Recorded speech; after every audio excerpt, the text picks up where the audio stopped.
Depuis quelques années, le Colorado est un des seuls grands fleuves au monde à ne plus atteindre la mer.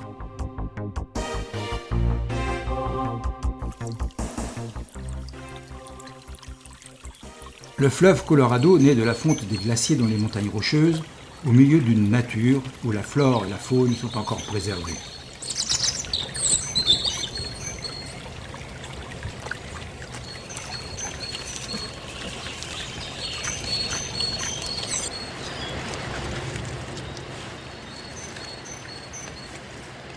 Il s'élance ensuite pour un voyage de 2300 km à travers 7 États, du nord au sud, créant des paysages de plus en plus lunaires et fantastiques.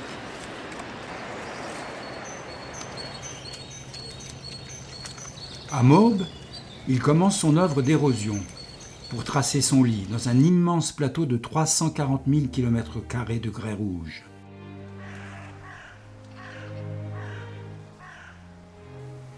Dans le parc de Canyonlands, où la Green River le rejoint, ces crues parfois abondantes continuent de façonner le paysage.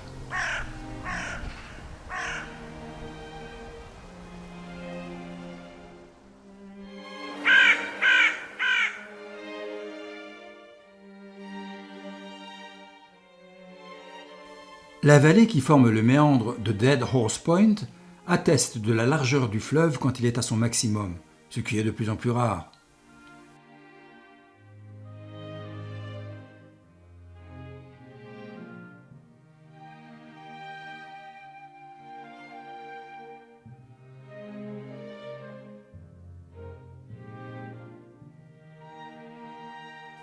Il est encore puissant quand il arrive au barrage de Glen Canyon pour former le lac Powell.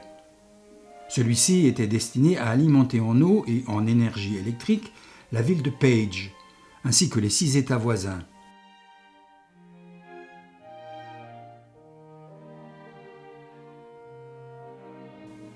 Mais depuis quelques années, le réchauffement des États du Nord provoque l'assèchement progressif de quelques affluents, comme Little Colorado, et son niveau a subi une baisse dramatique de 30 mètres par rapport aux années 1980. Les Navajos ont même installé tout près une centrale à charbon afin de pallier les pannes d'électricité. Une promenade sur le lac montre clairement les différents niveaux atteints par l'eau au cours des années passées.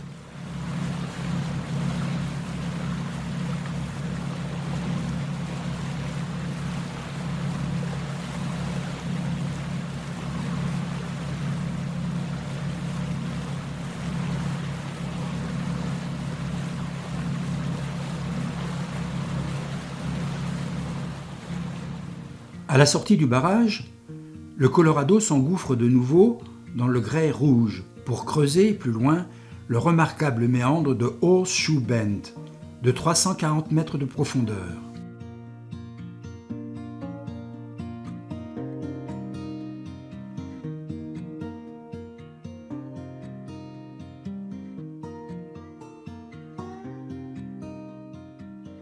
Tout autour, le vent et la pluie ont façonné des formes incroyables.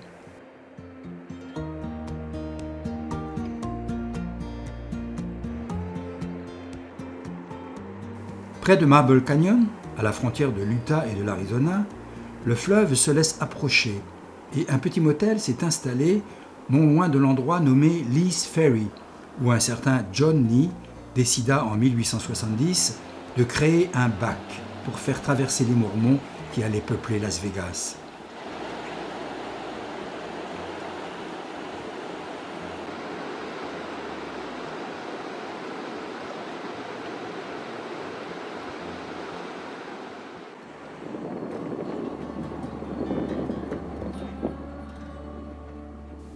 C'est après Navarro Bridge, dans l'Arizona, que commence la tranchée de 450 km du Grand Canyon.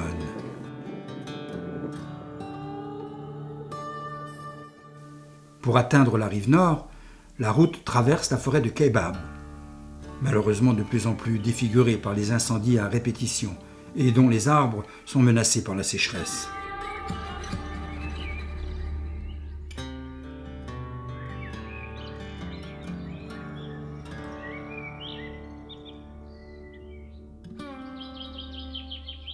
Au bout de la route, Impossible de distinguer le fleuve.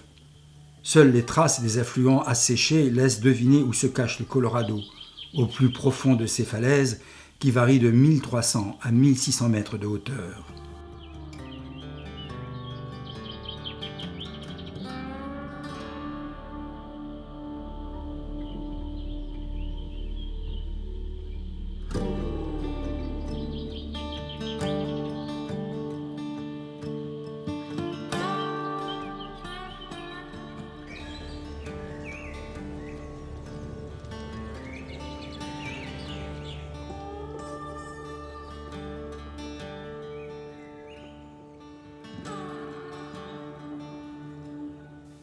Sur la rive sud, le cours d'eau est plus visible et une tour, construite en 1932 par une des premières femmes architectes du pays, permet d'en constater la largeur et le débit.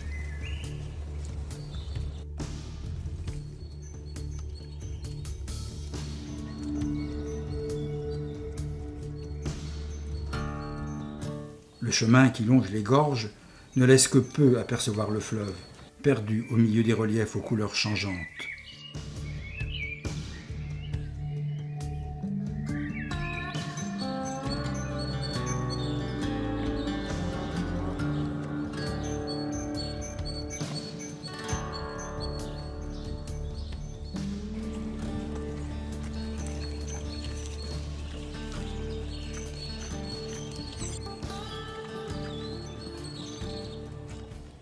Un monument y est dédié à John Wesley Powell, qui, en 1869, avec 9 hommes, réussit à dompter et à traverser les rapides à cet endroit. Le lac Powell lui doit son nom.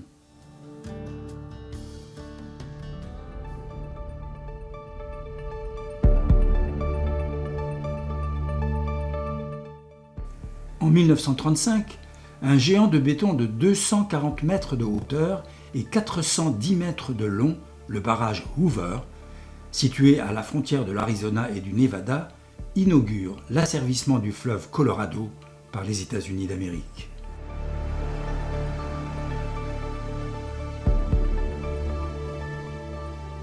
Le lac Mead, ainsi formé, fournit 90% des énormes besoins en eau de Las Vegas, construite au milieu du désert des Moraves qui ne reçoit que 20 cm de pluie par an. Plus grand réservoir d'eau douce du pays, le lac n'est plus qu'à 38% de ses capacités et les prévisions à court terme sont très alarmantes.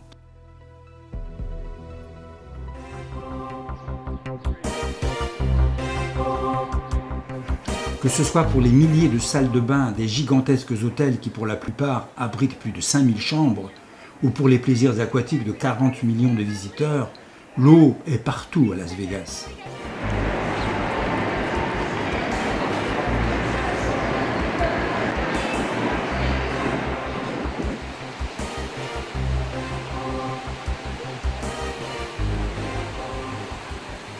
Avec ses 50 terrains de golf, ses parcs et ses jardins, la ville consomme actuellement plus de 1000 litres d'eau par jour et par habitant.